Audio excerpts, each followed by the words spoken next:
Be sure to watch my TED Talk on londonreal.tv.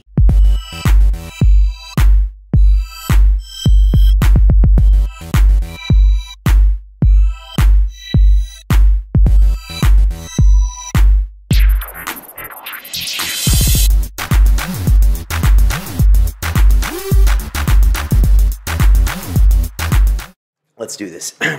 This is Silicon Reel, the video podcast dedicated to the people of the London technology startup scene. I am Brian Rose. I also host London Reel, which is a similar format. We have guests like Tim Ferriss, the 4-hour guy. We've had Ministers of Parliament George Galloway, and we even had Max Kaiser here from Russia Today, and he was yelling a lot. Screaming. Yeah, he was screaming. He was really mad at Ben Bernanke and all these other people. He was. Yeah. He was really angry, yeah. Not for children, that one. Oh, no, wait, I censored that one in a big way. My co-host today is Mr. Colin Pyle, who comes to us in London via Toronto, China, India. You've got epic motorcycle rides under your belt. You're now an entrepreneur in London, living the life. Working on it. Working on it. And this was your idea, and it's your fault we're here, which was to basically create a weekly talk where we meet really cool people from the London technology startup scene.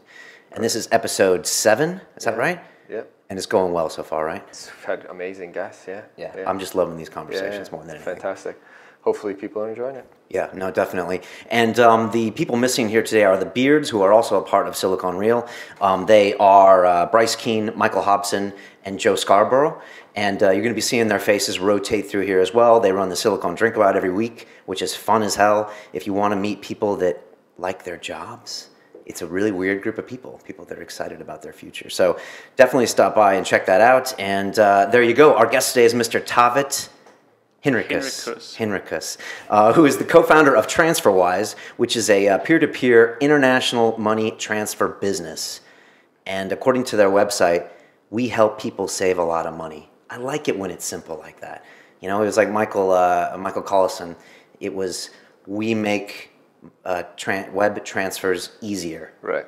Our Silicon Reel is, we have real conversations with people. Right? That's good, yeah. Nice and simple. So Taavet was Skype's director of strategy until 2008. You have the infamous handle of being the first ever employee of Skype.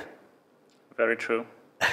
Impressive. So I started working with Niklas and Janos when they were first working on the idea for Skype, and a few companies before that. So ended up becoming the first employee on the team, and had a hell of a lot of fun helping to build up that company from an idea on the back of a napkin to the first few 100 million users. So a lot of good experience disrupting an awesome industry, and now we're doing this again with Transferwise in a different industry, but it's very similarly looking to disrupt something which is an existing but very cumbersome and boring industry. Fantastic. Let me just finish out Transferwise really quick. You've had funding from founders and co-founders of PayPal, of Betfair, of Wonga, and I think in May you announced a big investment round of $6 million from Peter Thiel's Valar Ventures. Is that correct? Very true. Awesome. And then you have all sorts of things, like you guys, The Guardian called you one of the 5 startups to watch, and then East London's 20 hottest tech startups. That doesn't put any pressure on you, does it? I think more than that, we're actually driven by what our customers tell us. So, I would recommend everyone to go and look at the reviews we get from our customers on a platform called Trustpilot, and reading Seed is actually what's putting pressure on us and what's driving us. We're seeing there how people are screaming day in and day out how using Transferwise has made a difference in their life, how something which used to be very complicated and very expensive has now turned out to be a very simple and transparent process. Right, which as it should be. Well, welcome to Silicon Reel, first of all. Welcome. Thanks for hosting me. No problem. And you're kind of among guys that have been in finance. I mean, most directly, Colin, you sold your currency brokerage firm in 2008 to, was it JP Morgan at the time? No, we sold it to just a publicly traded transfer agency in Canada. Okay. But yeah, I know the FX. You know the FX world quite well. I worked in finance for a long time, mostly fixed income, but I know FX. And there's nothing that winds me up more than getting ripped off on foreign exchange transactions as a customer. Yeah. There's nothing that infuriates me more than when I go to see Thomas Cook or these places in the airport, knowing that I'm getting jacked by bid offer spreads, I can drive a truck through, and the transactions on top of that. And since I've been in the markets, I understand what a bid offer is. And I tell people, I'm like, look at these exchange rates. Yeah. They're like 8 big figures away where you buy and sell, and there's transaction fees. And then on top of that, if you use an ATM in a foreign country, I mean, I could get going and going and going. Yeah. So I'm with you on the business model. But I was wondering if you could tell the people that don't know about TransferWise and the whole concept of a peer-to-peer foreign exchange setup which you're building. I'm actually really hoping to learn from you guys. I mean, you've been in finance for much more than I've been, so I'm really hoping to write down at least 3 tips of how we can improve the business. I mean, definitely. Good. Well, I tried it last week. I'd be disappointed if I didn't get some tips from you guys. Definitely. But going to story of TransferWise, I mean, it's actually very simple. So I was born in Soviet Union. I grew up in Estonia, and that's where I met Niklas and Jaanus and started working on Skype with them. And during that journey, at one point, I moved from Estonia to London. However, I still stayed on the payroll in Estonia. So, which meant very simply that every month I was getting my salary paid in Estonia in euros, but every month I was having all my spending in pounds in the UK. So every month I went to the bank and transferring 1,000 euros to London, and I was expecting to receive 750 or so. You know, every month I look at my bank account in London and I see that I only got 700 or so. You know, a big chunk of it got missing. It's kind of like someone's greasy hands were there, and just taking whatever stuck to it. Or me. Yeah. It wasn't a great feeling. No. At that point, I met Christo, who is now my co-founder in TransferWise, and he's another nice Estonian fellow. He had moved to London. He was working for Deloitte, doing some consulting here, and he was getting paid in London, but he had a mortgage to pay back in Estonia. So every month he walked to a bank here. He actually had to go to a physical bank branch office because you couldn't make foreign transfers online. So every month he walked to a bank branch office with a pile of cash, and he was making a transfer to Estonia. And similar to me, he realized that the bank is screwing him. The bank is taking way too long time to process it, and he has to go to the bank branch every month. So we met, and we were both kind of scratching our heads. Said, "Hey guys, there's got to be something we can do about it. It's not a modern way of doing it." And we realized that we have a problem where we can actually help each other. So next month we set out to do things in a different way. So what happened is I made a transfer from my account in Estonia to Christo's account in Estonia. So that's a local transfer, so it's essentially free of charge or very inexpensive.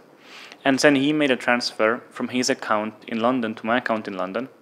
And then we just looked at the interbank exchange rate and used that. Boom, it worked. And instead of 700 pounds, I got 750 pounds. Right. A big difference. And so we started doing it this way. We even had a couple friends join us, so we had a little Skype chat. We can call it the virtual trading floor. Somebody said, "Hey, I need 2,000 pounds," and somebody said, "I need 3,000 euros," and these trades were matching, and we were just doing it. And very soon we had saved thousands of pounds in bank fees. And thousands of pounds, that's equal to a few nice weekend trips anywhere, or you can take a month-long vacation. It's a very noticeable amount of money. So, kind of on the back of this experience, we figured that there are many other people who have the very same problem. And then we thought, okay, let's set up TransferWise. We went about it in a very kind of very lean way at first. So we built a site, we got the license, and we launched it. And as we launched it, we had an article about us on TechCrunch, and 15 minutes later, first guy sent us 2,000 pounds. That was a moment of shit. What are we going to do now? Wasn't really thinking it's going to work so quickly. And that was kind of 2 years ago, and now we're sitting here. We've transferred some $200 million of our customers' money so far. So we helped them save more than $10 million in bank fees, and we're growing fast. We started out with only doing pounds and euros. Now we're doing about 10 currencies. We'll add another 10 currencies this year, and lots more development happening in every area of the business. So super exciting, and above all, what's driving us is really getting that feedback from our customers. Seeing how these people are coming to us and thanking us, because it's a problem they've been facing for years, and now we've come up with a way to do it very transparently, very easily, and they're just loving it. Just real quickly, just to run out the business model, and then I know you got a question. Yeah. Do you have to go through banking regulators, whether there's money laundering issues or any of that stuff? Because I know you're kind of a peer-to-peer network where you're like, look, I'm just transferring money to this guy on an agreement. Or do you have to go through all that financial regulations and jump through those hoops? We do, and I think it's actually a good thing, because we're dealing with people's money, so trust is incredibly important, and therefore it's good that we're regulated. We're following same rules and regulations as any commercial bank does in the European Union. So we're doing the same checks for anti-money laundering, know your customer. I think it's all it's required, and it makes sure that there won't be a company starting in a random street where people will just take your money and disappear. So I think if you deal with people's money, a certain amount of oversight is required, and it's good. Yeah, the regulatory question was right, because actually when I was running my FX business, we got to a certain size, and all of a sudden it's just like, hey, we're going to throw a compliance officer in, and it just drove me crazy. But yeah, so you guys are completely regulated in dealing with that kind of oversight from the UK government, or from, because you deal in multiple territories. So Europe is a wonderful place because in Europe the regulation is largely unified. So we're licensed by the FCA in the UK and supervised by the HMRC as well. So we do all of that here, and this gives us a license to operate all over Europe. So as we expand to new countries, which we're busy doing, then we have to establish what's the local regulatory environment. We have to apply for the right licenses and follow those rules. So it's a necessary and larger part of the business, and ideally I'd like it to be, but it's the way we have to do things, and making sure that we comply with everything is critical for the business. One of our standard questions we ask after they kind of describe their business model is, why will you win in this space? And if you could answer that, why you guys? Is it the timing you guys did? Is it because you listen to your customers? I think it's very simple. We're up against the banks, and if you think at how the big banks are doing the business, it is just simply outdated. I mean, if you think about the experience you get from a bank, things are slow, things are expensive.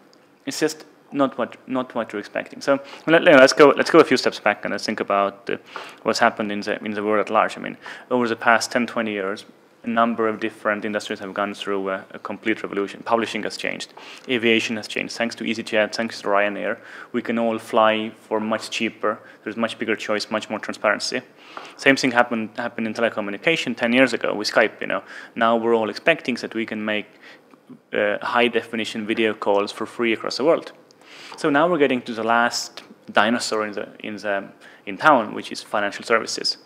Consumers have come to expect much faster services, much more transparency, much lower prices across all industries. And now banking is there, standing up and, no, you're not getting it. We're not changing. So I think there is a very large amount of change coming in financial services. We can see this happening right now with all the peer-to-peer lending. We can see it happening with the likes of Stripe. Every part of financial services is being changed, and it's being changed not by the banks. It's being changed by startups like TransferWise, like Stripe, like others, like Funding Circle in the UK. And I think there's a very big structural difference. We're operating as modern online companies without having the balance sheet, which has lots of brick and mortar and so on. We're setting things up in a modern way in our IT systems. We're not relying on mainframes from the 60s. So I think there are a lot of structural differences which make it possible for us to win. And if we're going specifically into what we're doing in money transfer, the other big difference we have is peer-to-peer liquidity. So the fact that we're utilizing our customers' money to make this service available for other customers is a big difference. Every bank you go to, they will wire physical money from one country to the other. So they're using old networks for it. They're using SWIFT for it. So these things are just much more slower, much more expensive. So there's a very big structural difference which enables us to provide a service for a much different price and much quicker than compared to traditional banks. You know, one of the things that struck me about their business model is that they look at mid rates, you know, in FX. And 10 years ago, nobody knew where the mid rates were unless you worked at a bank. That was part of their power, was the power of information. It works on corporate bonds, it works on derivatives. And so now, I mean, you couldn't have done this 10 years ago, could you? Because would there have been that kind of publicly available information for foreign exchange rates? Yes, we could. I mean, I think 10 years ago, you know, there was a number of large exchanges where we could have gotten this information. Okay. I mean, even now, I mean, if we talk about the mid-market rate, I mean, the whole topic of exchange rate is something which still continues to puzzle me, in the sense that, you know, if you look at that's the way they want it. Yeah. There are lots of different exchanges. Yeah, I mean, Yeah. people, you know, banks are on purpose hiding this. You know, Sure. this is the next big scandal to hit the banks. And, you know, we look at FT, for example. You know, we see it reports an exchange rate. That's a mid-market rate for yesterday. Now I go to my bank today and I ask them, hey, I want to exchange £1,000. They'll tell me, here's the rate. And I tell them, hey guys, but you know, the rate is different. But they say, no, that's the rate today. I mean, that's the rate you're getting. And then I will tell them, but what about if I exchange £1 million? Right. It's a different rate. So, you know, but this way, the banks are charging 300 basis points. It's complete, it's robbery in broad daylight. And, you know, so the way we look at it and the research we've done, on average, you lose about 5% if you make a £1,000 transfer from London to Paris. And it's going to take you 3, 4, 5 days to get there. That's complete. It's ridiculous. Yeah. It's utterly ridiculous. Yeah. You know, in 2013, taking 5% and 3, 4 days, it's BS. You know, we recently demonstrated getting money from a debit card in the UK to a bank account in Europe in 5 minutes, and for a very low cost of £1, and making the exchange at some mid-market rate. So I think there's just no reason why consumers should not love this. Okay. Well, we got some hard... And you know, I think we'll probably see over the next years, over the next 3, 5, 10 years, that, you know, banks will also probably have to, you know, they have to stop charging 300 basis points. I think consumers will become smarter and they'll go asking for mid-market rates. So I think, you know, this kind of embezzlement will end over time. Yeah, you might be right. But and you know, we're driving it. Sure. These banks have also owned these markets for hundreds of years. Yeah. But I'm going to ask you a couple hard questions. You have a hard question coming up, right? I've got Sure. one. Yeah. Now, people come to you and they want to say exchange £1,000 or €1,000, and you have this peer kind of exchange there of some guy that wants to buy euros at this level, buy euros at this level. But I think I heard you on an interview saying if the amount is larger than that, then you guys kind of need to go to a foreign exchange market yourself. And so at that point, you kind of turn into a bank, do you not? Or turn into a trading firm that is kind of reliant on other exchanges. And doesn't that limit you? So let me ask you a question. What defines a bank?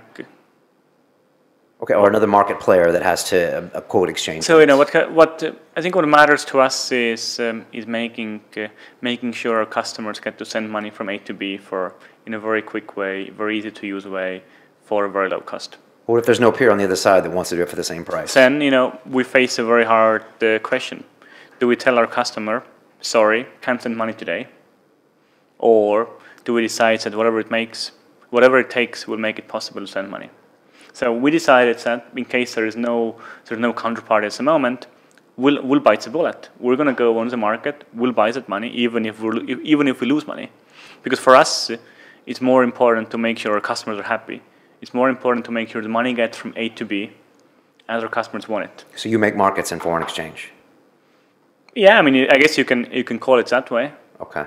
Will you call up other players, or will you go to exchanges if you have to get the other side of that transaction? We're set up and connected to a number of different exchanges. You know, sure. I mean, maybe at one point, if we succeed, we'll become possibly a large exchange ourselves. But that's not. You know, we're driven by helping consumers and small to medium businesses do this. So, you know, we'll do whatever we have to make it work. And you know, as scales get bigger, maybe we have to become an exchange. And hey, you know, if that's needed, then we'll do that. Would you turn someone down if you said, look, this is going to cost you 3%, it's not worth it, either wait or go somewhere else because we can't provide you that service today? Would you ever do that? No, has there been a case? we haven't. No, Okay. actually, sorry, I'm lying. I think it was about a month after we launched when we had a customer make. So we had a limit of £2,000 maximum, and we had a customer make 15 trades of £2,000 in a row. And he actually sent us the money the next moment. Sounds like a bank on the other side. I was like, we'll test these guys out. And I think we had to send the money back to the customer. But that's the only time we've done it. So now we've been continuously expanding the set of currencies. We've been expanding the limits. So now we're doing trades up to £1 million, and I don't see why we would refuse anything. You know, we're set up right now. We're plugged into the exchanges if we need. We have our own liquidity. We are well funded. So that's what we do. You know, back then, 1 month after launch, it was a little bit different. Yeah. Do you ever worry about market players coming into your market that aren't peers, that aren't individuals, that are businesses, or JP Morgan down the street, and trying to crush your foreign exchange markets? I don't see how they would crush it, but I would see this as a sign of we've won if they come. Okay, so you don't see much funny business going on where big sizes are coming in. Okay. No. I'm sure you know what I mean. Yeah. Because most traders would love to try to exploit anything they could see as kind of that. Yeah, the one thing, see, you guys don't really take risk because you don't actually give the client the rate until you have their funds, right? So that's where, like, a guy on a trading floor, to be tricky, would just try to call you up and be like, hey, I want to buy $500,000, and then, maybe not deliver on the trade and screw you guys. But because you wouldn't actually get the rate until you receive the $500,000, the risk is really, there is no risk for you guys. Yeah, I mean, you will. Yeah, we've very carefully built our model so that we're not exposed to unnecessary risks. Yeah. So if you want to get a rate right away, then you can use a debit card, and we'll guarantee you a rate right away. And thinking forward, there's a suite of services that we can offer where you can reserve a rate, and if you're thinking about what businesses need with kind of spot trades and forward trades and so on. So there's much more we can do, and we may decide to do this thing in the future. But right now we've figured that it's simplicity which wins. Getting your money from A to B for a very low cost, very quickly in a super easy to use way. That's our bread and butter, and that's where we figured that none of the other things are needed, like doing forwards or any of the funky stuff is not what our customers want. And the little guy is the one that's getting crushed right now. If you're a big business player doing forwards with decent size, you can really wind your bank trading floor down to give you pretty decent rates. But the guy doing £1,000, he's the one that's getting hit hard. Totally right. And that's where you guys really. And our customers, there are people like us. You're from Canada. Yeah. I'm from Estonia. States, You're America. from States. So I mean, we're all immigrants here. Yeah. Thanks to the UK for taking us. Yeah. But it's people like us who are using us. It's people who have real estate abroad. Lots of Brits who got real estate in Spain. Lots of British pensioners who retired to south of Spain, south of France. It's students. It's these kind of people who use us. Funny enough, we have lots of people using us who work for a bank. Yeah, sure. Have banks kind of gotten overtly in your face, or have banks come to you and said, stop this, or do you think, are they just waging their own silent war against you? And also, second, do you think you'll ever be acquired by a bank? So I think banks, it's kind of very similar to what happened when we're getting Skype going. We're thinking, what are the telcos going to do? What will telcos do? Will they crush us? Will they block us? Will they kill us? Will they buy us and shut us down? All kind of stupid thoughts we had. And the reality is, telcos have done nothing. They've done jack shit. Now Skype will turn 10 this month, and Skype now competes with all the telcos in the world. It also partners with many of them. But Skype owns 30% of long-distance calling minutes. What have the telcos done? They've lost most of their market. Prices have come down. Market share has been lost from telcos, so not much they could have done. And the exactly same thing will play out for us in the money transfer market. I don't see it playing out in any different way. The banks are earning way too much money from this right now, so they will not be dropping their prices until the very last moment. So we'll just slowly keep on growing. We'll keep on earning our market share, and then one point, a few 5 years from now, we'll be competitive with all the banks, and we've achieved certain market share. The banks have gotten their acts together, and then it's going to be happy competition. That is exactly what will happen. Yeah, I worked in banking for over 10 years, and you are not on their radar. If you are, they just don't look at you, and they're going to concentrate on what they're still doing best, maybe innovator's dilemma, and not until the very end will they say, oh. Yeah, I mean, the innovator's dilemma has been researched so much by now. They should know. The sad thing is, but sad thing is, there's actually no good solution. The smart ones, and let's be honest, the bank, there are lots of smart people at banks. The smart guys will realize that a structural change is happening in the market. The best thing for them to do is keep on earning money today, because no bank today will benefit from dropping their prices. They're not going to get more customers. If you're HSBC today, that's not going to make a difference for you. So best thing for you to do is know that the market will change over the coming years. Think about what are you going to do once it happens, but until that, keep on milking. Yeah, keep squeezing away. But at the same time, they lose a customer like me, right? So I used you guys last week. Yeah, but then what are you? You're one out of a bazillion. Yeah, exactly. Well, that's the thing. They just don't care about the average user. And at the end of the day, they still make money off of me going to you. It's not like they lose completely, right? Because I'm making a transaction that I would have not made. I'm making a transfer to you that I otherwise would never have made. So they're not earning zero. They're just earning maybe a bit less than they would have otherwise. And I think, also besides us, this is a golden opportunity for a lot of companies to build up competing financial services. I totally believe that banks will get their act together in 3, 5, 10 years' time. But until that, it's a golden opportunity for lots of fintech innovation. Yeah. A lot of large companies will be built, and then, the market will change, everybody will adjust, but it takes a lot of time if you're HSBC to adjust. Yeah, definitely. How was your TransferWise experience? Yeah, fantastic. What did you do specifically? I moved money from Canada to the UK. And at first, it wasn't an option. I emailed you guys, and it was like, why isn't Canada showing up? And they're like, because in Canada, to transfer over, you use the SWIFT network, and it's actually quite expensive to send a wire transfer from Canada to Estonia. But your customer service got back to me right away. They opened it up. I made the transfer. The one thing is fees, right? When you're making, it's HSBC Canada, if I just transferred it from HSBC Canada to HSBC UK, I would pay no transfer fees, but they rate me on the FX. So I went through you guys, and they raped me on the wire transfer fees, but I got a good FX rate. So it's kind of like, at some point, I'd rather just say, hey, why don't I just have a bank account with you guys, and I can transfer internally and get good rates all around, right? And that's what eliminate that problem.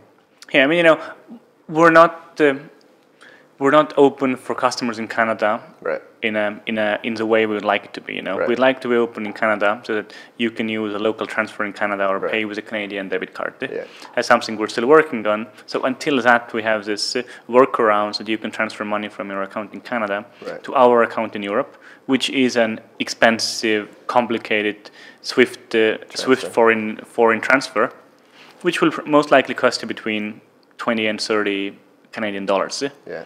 But if you're transferring a larger amount of money, you can still make meaningful savings on the exchange rates that you get from TransferWise. I still wound up ahead. Okay. So PayPal. What do you think PayPal is doing right, and what are they doing wrong right now?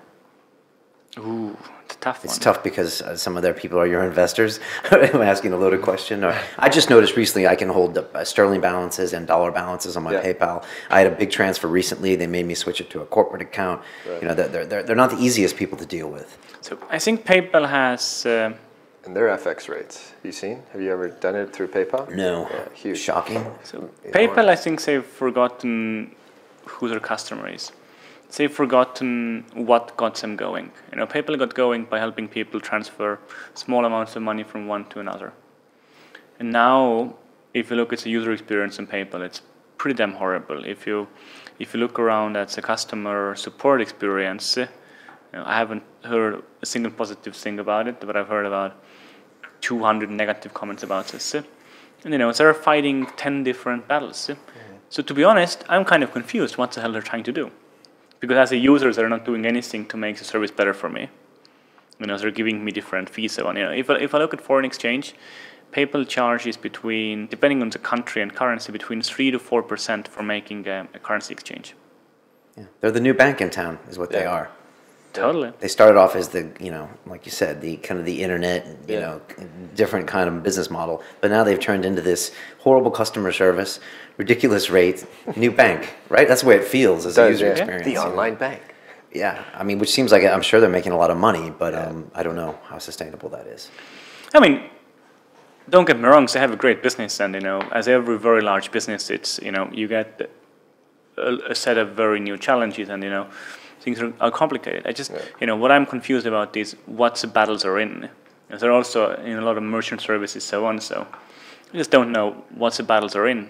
My feeling is that the business of helping people send money is not what they're so focused on anymore. So okay, I mean, I could be wrong. I'm going to move us right along here. Taavet, you've been in Skype before, and now you're in TransferWise. You've seen a lot of different business models, and this is something we like to ask people here on the show, is that if you had to sign an NDA and be completely out of the TransferWise business for the next 2 years, and we gave you, say, 10, 20 million pounds of startup capital, what would you go do, or what industry really excites you right now, assuming you had to stay in London too?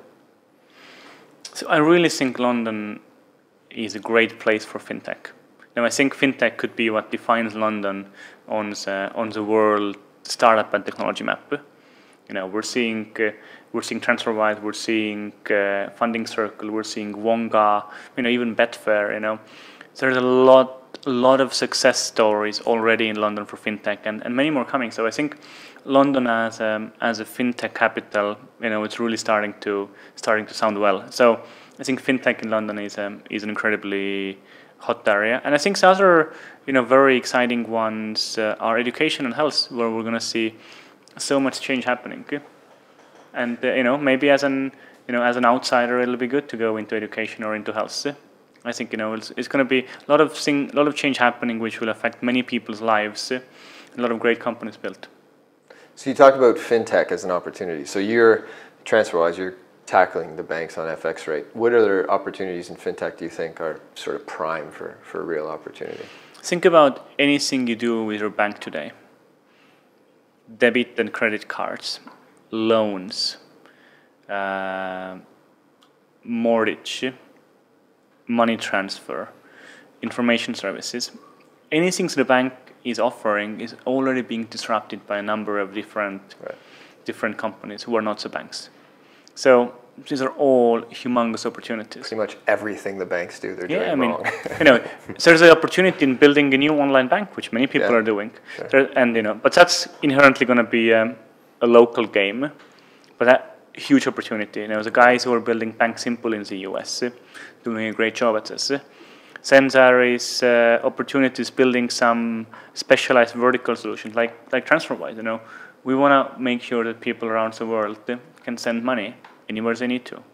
So it's a thin vertical, but we can do this on a global basis. So many different ways of building large businesses. So how old are you, Taavet? 32. 32. All right. So if you could make a phone call and speak to the 20-year-old Taavet, I guess back in Estonia, and give him a bit of advice, what would it be?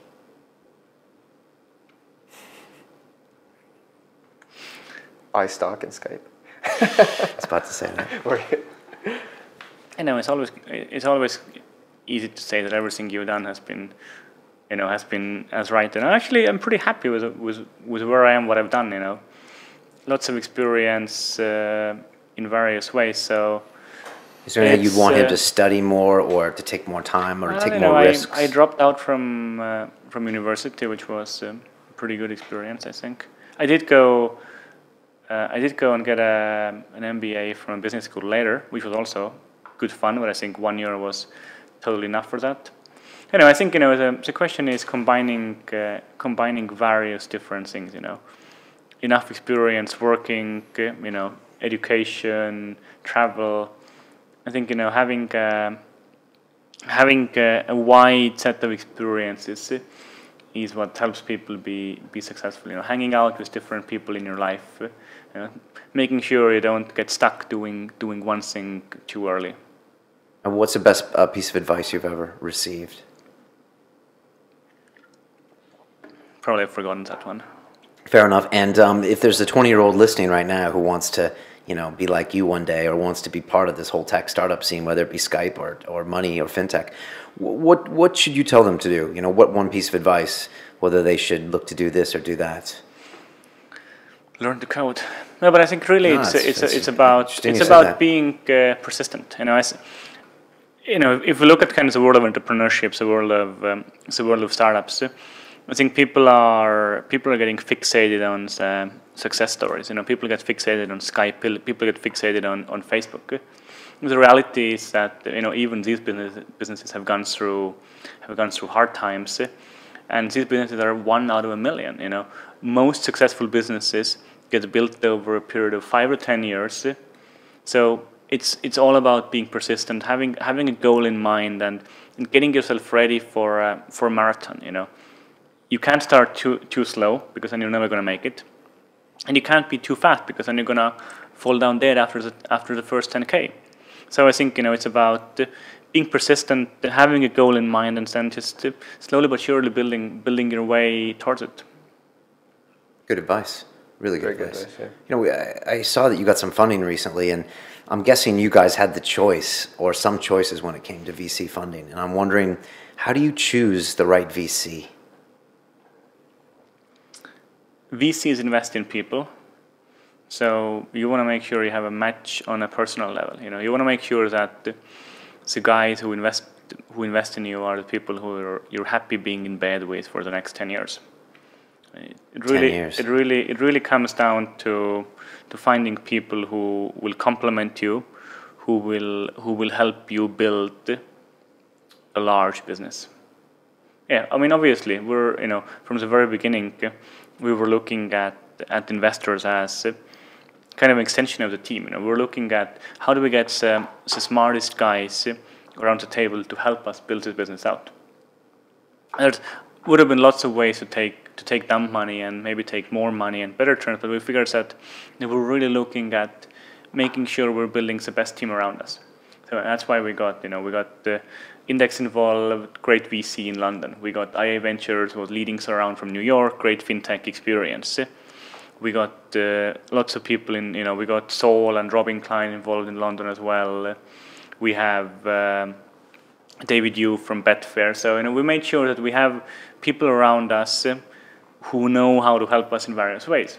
We had Max Levchin invest in our seed round, founder of PayPal. He knows a thing or two about building online fintech businesses. So we were looking at what are the gaps and making sure that we fill each of these with 1 or 2 people who can help us. Great position to be in. Yeah. How do you all agree on a valuation when you have all those people involved? And is it a number that moves around a lot or not when you're getting those kind of investments? Kind of yes and no. I'd say it hasn't ever been too much of a discussion or a roadblock for us. In some ways, if you're at a very early stage, I think there's a certain amount of kind of just like generic market average out there. And there's a lot of kind of VC economics, which as an entrepreneur you have to understand to know how things work and to know what outcomes other people are looking at. How the math works. And then there's also a question of figuring out what do you want, and where do you think what do you think is right, having some market information. And then I think these decisions are it's not going to be roadblocks. And one question we always seem to ask here is people, when you look to hire someone or maybe even invest in someone, what's that one quality that you really need to see in them that makes you want to kind of do that deal? So I've done a bunch of angel investing, and I actually look at it always as investing in people. So businesses will change. The question really comes down to what are these the right people who are willing to stick to it for the next 5 or 10 years to make that business a success? Do they have that in them?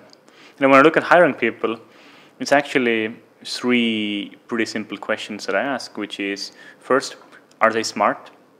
Are they the smartest guy for the job? Second, do they get things done? And third one, can we work with them?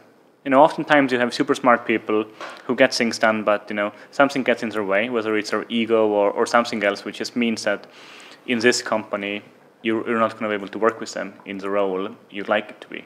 And it happens, unfortunately, quite often. But then, if you get a match of these three things, then it's really about giving them the tools to succeed and just watching on the sideline and helping them out. Good. I got a question for you. Bitcoin, does it scare you or excite you? It excites me. Okay. Are you worried that, if there's this one currency globally, then TransferWise is in trouble, or No. it's so far down the road? I think Bitcoin is a great opportunity. Right. For us and for many other people. I would draw another parallel from the Skype experience. Skype is a business which is today earning more than $1 billion in revenue, and most of it is coming from enabling people to call regular phones. So if Skype is ultimately successful, there won't be regular phones to call. But the reality is that's going to take a long time. It's going to take another 10, 20 years. In 10 years' time, Microsoft might not be around. So who knows what's going to happen with Skype. So in the same sense, Bitcoin will never take over the world. Sure, I agree. So it's a huge opportunity for us and for many other people. Are you accepting transactions in Bitcoins? Or are there issues around We don't. We don't because for a very simple reason. So regulatory frameworks around Bitcoin are too unclear. So we're just not feeling comfortable around anonymity, know your customer, all these things when it comes to Bitcoin. As soon as these things get settled in a way that regulators around the world agree, we'd love to work with Bitcoin businesses. Until that, unfortunately, we feel that we can't fulfill the obligations that have been put on us. Because the bid and ask spread on Bitcoin is huge.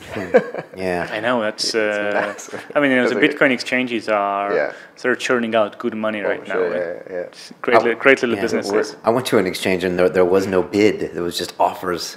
So there wasn't. I couldn't even see how wide the market was. Take that. Yeah, you want some? Here's where it is. It's really old school. So, You want some? You pay the price, or you walk. Yeah, I lifted the offer and got a couple of Bitcoins. So that was my conclusion. What did I miss? Those are some really good answers, very succinct answers. What did I miss? Yeah, no, I think it's great. I think great business. I guess, will banks wake up? And I think banks still control the cash, right? At the end of the day, every user through TransferWise has a bank account somewhere. And so either they jack their fees and they try to sort of hit people that way, or they just start to wake up. So I think that's again where I hope the regulation will help us. That banks I would be very anti-competitive behavior. And luckily, most banks in the world are owned by governments now. So, so I'm hoping that Number 10 and White House and other places who own these banks will tell them that, guys, that's not a good idea to stop little guys helping customers and building their businesses. So, Do you think it surely there are risks around that, but I don't think that's going to stop the business. Sure. There's going to be a country where there's a local king who owns the banks and still make sure nobody can use TransferWise, but it's going to be a few countries out of 200. So, will your exit potentially be with a bank, or is that the last thing on your mind? An exit is the last thing on our mind. Okay. We're building a global sustainable business, and we're not really thinking about the exit. So, honestly, can't tell you. No, some of the great don't have any idea. the great companies don't have exits in mind. Look at Steve Jobs or Zuckerberg. Like, they want to build this for their career. Forever. Why would they retire early? Yeah. Right? They want to build things. So, that's awesome. You bring a really good perspective. I think having your Skype experience makes you see a lot of things you've seen before as far as patterns. And it's interesting that you say that however successful Skype is, you still have to deal with phones, landlines or mobile phones. And like you said, you still have to deal with banks in some capacity. So it's nice to know that you're thinking about that stuff and not thinking we're going to change everything. And also you talk about like 10-year periods. You know, I think a lot of people, maybe people that don't know enough about the tech startup businesses, they think I'm going to be in for 2 years and 3 years. But we talk to more people that sit in that chair, and they're like 7 to 10 years is what we're talking here. You're in bed with your VCs for 10 years. I mean, yeah, these aren't small decisions. no, Yeah. it's just interesting to know that, that people are really thinking long term here. So, Yeah. awesome. I got, sorry, one more question. Yeah, go ahead. Yeah. Skype revolutionized, changed people's lives.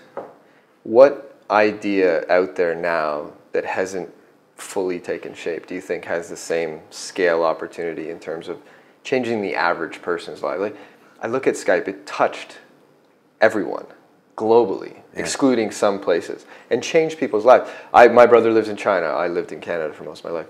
It changed our life being able to sort of communicate that way. And do you see something else out there that has the same potential? Today, maybe not. I think, you know, opportunities for that probably will be in transportation. Maybe, you know, maybe also in health tech. You know, you'll have things which will have a huge impact on people's lives. Right. And I think, you know, Skype is a very unique and very iconic company in that sense. You know, I've lived in 5 countries. You know, I couldn't have lived my life without Skype. Yeah. You know, pretty. Most people can't now. Even, you know, it's amazing. Yeah, complete game changer, like you said, and it completely changed the way you communicate with people. You know, just having that image is just, it's so different. Yeah. But yeah, hard to see the next one is. Maybe it's in life sciences. I don't know. Yeah, you know, health tech, transportation. Yeah, Elon Musk's getting involved in this crazy, like, not teleport, but like this rail magnetic system that goes like 4,000 miles an hour or something. Yeah, you know, think about building a maglev train between London and New York, which will take you there in an hour. Yeah, yeah, that'll change. Pretty the cool. world. Yeah, that's very cool. You know, you can't really compare that to another new social network. Sure, yeah. On mobile phones. Right. But that's the innovation that I get excited about. You know, this app on top of another app, or this, you know, you just see a lot of the same stuff. It's just sort of adapting things. It's not innovating things. And yeah. Recycling old ideas. Yeah. Awesome. Well, I'm going to open up a TransferWise account because I've got dollars and sterling. I'm trying to juggle them, and it's quite a nightmare, really. Yeah. I mean, you know, I still can't figure it out. I've got both accounts on PayPal at my bank here, and so I'm gonna check you out if you don't mind. Thanks for being our guest. If you're listening to us on iTunes, please subscribe. If you want to see our faces, we're on YouTube channel Silicon Rail. Correct? Silicon Rail, yeah. Awesome. We're on Twitter. We would love your suggestions. The only reason we've had these people so far is because former guests have suggested this guy. So if anyone has any ideas, what's the best way? Tweet at us? Yeah, tweet at us, the best way. And yeah, suggestions, if you're interested in getting involved and helping out, you know, again, this is for you guys, and we're here to make it the best we can with the resources we have. And so tweet at us, help out, give us ideas, recommendations. All that stuff. And we'll be at the Drinkabouts every Friday. Some stop by and say hi. A lot of people have come up to us and introduce us to people you think should be guests, and we'll just keep going. Yeah. All right? Cheers. Thanks, guys. Thanks so much. Until then, it's about the people. Take care. They're always hardworking, and that's why I talk about the need for balance, because a lot of the founders here are just so busy focusing on their business, and it's fantastic, but balance is important too, because then you need to be healthy and happy to grow that company to the next level. That's very true. There's one business that requires all their employees to come to the Drinkabout on Friday. Is that the Beards? No, although technically, yeah.